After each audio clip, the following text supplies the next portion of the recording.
Let me introduce you to the story about Rose Marie Pangborn, the professor and pioneer in sensory science, and her connection to SIK, the Swedish Institute for Food and Biotechnology. Rose Marie was born 1932 in New Mexico, US. After her college education, she was employed at the University of California, Davis, where she was active for most of her research career, developing the sensory field into an interdisciplinary science. 2 years after her death from cancer, 1990, the first Pangborn Symposium was held in Finland. On behalf of SIK, I am particularly proud to host the 11th Pangborn Symposium, not least because of her special link to SIK. Rose Marie spent a sabbatical at SIK in the early 70s. Apart from being an excellent researcher and a pioneer in sensory food science, Rose Marie showed a special interest in teaching and took pride in seeing her students develop.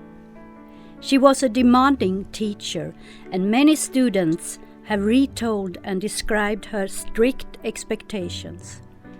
Her engagement was exceptional. She cared strongly about others, and her influence on her students was enormous. She kept a list of more than 200 former students to whom she wrote at least once a year. Professor Pangborn co-authored 3 textbooks, including this well-preserved 50-year-old Bible, Principles of Sensory Evaluation. It has served as a course book and the most used sensory reference for over 20 years. Rose Marie was also an exceptional lecturer. She was known for her ability to capture the audience with her clear, sharp and witty way of conveying a message. Rose Marie said that holding a 50-minute lecture took the energy of 6 hours.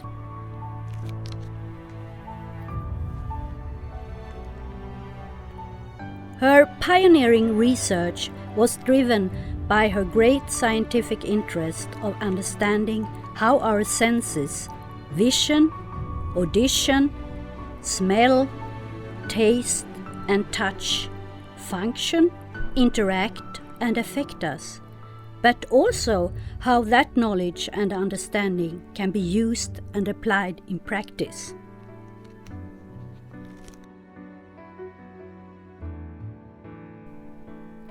A person who played an important role in the development of sensory in Sweden and the Nordic countries is Professor Erik von Sydow, who is among us here today.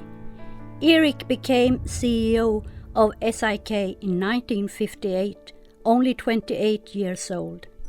Erik met Rose Marie during a business trip to the US, and he was impressed by her skills and commitment.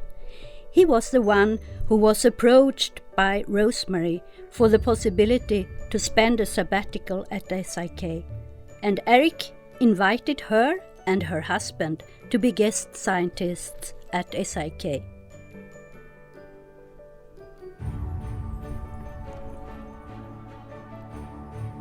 The theme of Rose Marie's research at SIK was interactions between basic taste and saliva secretion, and a number of SIK employees were involved in her panel on experimental saliva studies, called Salivation Army.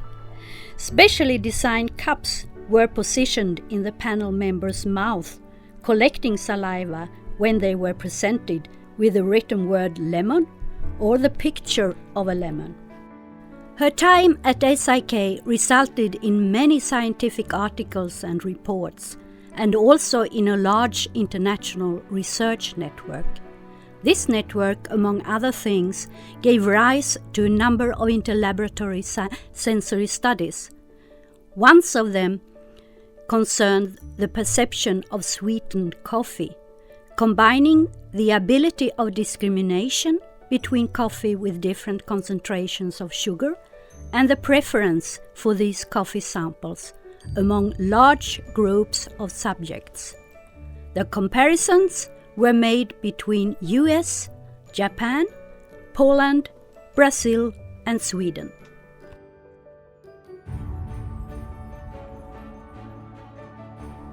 The contacts of Erik von Sydow and Rose Marie also led to the very first International Sensory Symposium, organized in 1968 in Kungälv, outside Gothenburg.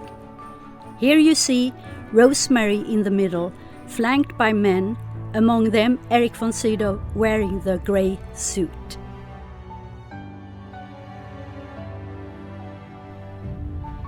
In Sweden, we have the tradition of celebrating Lucia, the fair queen of light, on the 13th of December.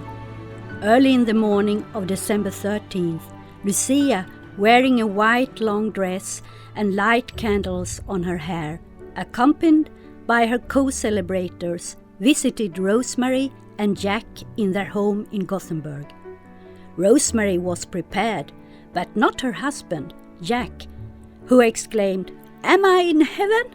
as all Nobel Prize winners visiting Sweden around Lucia for their prize also are said to say.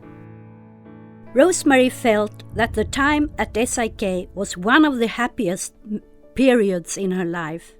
No administrative obligations, devoting herself entirely to her own research. All staff at SIK also enjoyed her visit, and many took part in the farewell party.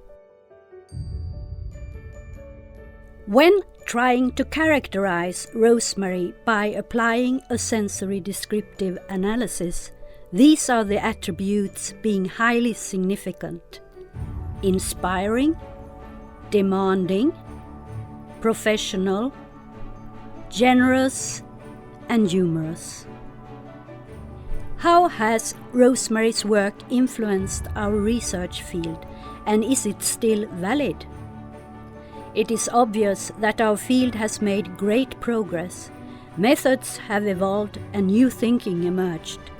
But a lot of the topics raised by Rose Marie still exists, such as understanding human perception, cognition, emotion, and behavior to adjust products, services, and technology that will meet the needs and wishes of the consumers.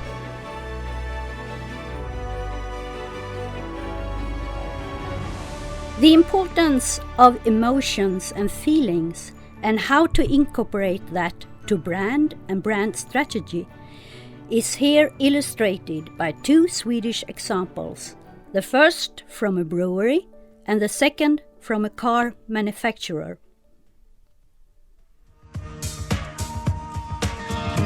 Jag ser dig gående längs stranden, värmen av vår första kyss. Jag ser den viken som vi fann där vi älskade nyss. Här bor nu allt det jag minns och bevarar, dagar jag levt och de vänner jag saknar. Nätter då ljuset aldrig tog slut och minnet av dig då är det minnet som består. Dina färger var blå, dina färger var blå.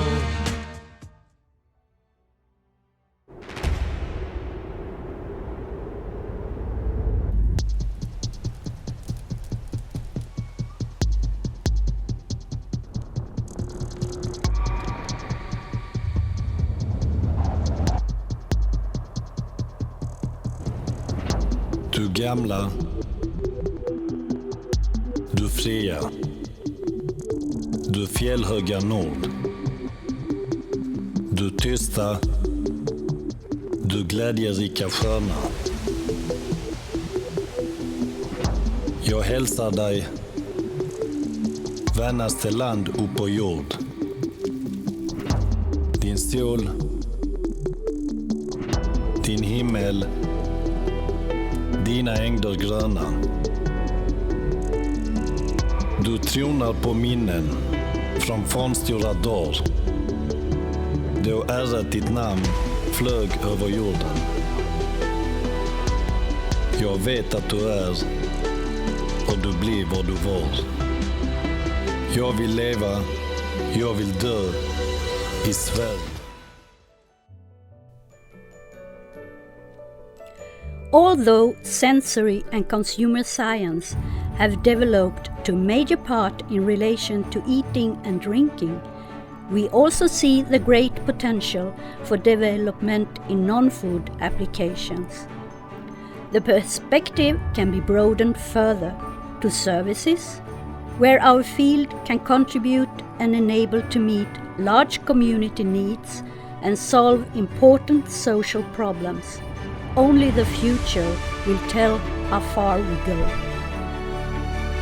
The future is in our hands, and this Pangborn Symposium will take some steps further to the future. And all of you will be involved in how our research field will evolve. I see a historic bridge between Rose Marie's time with SIK and this symposium. When advancing into the future, let's be inspired by the pioneer who led the way.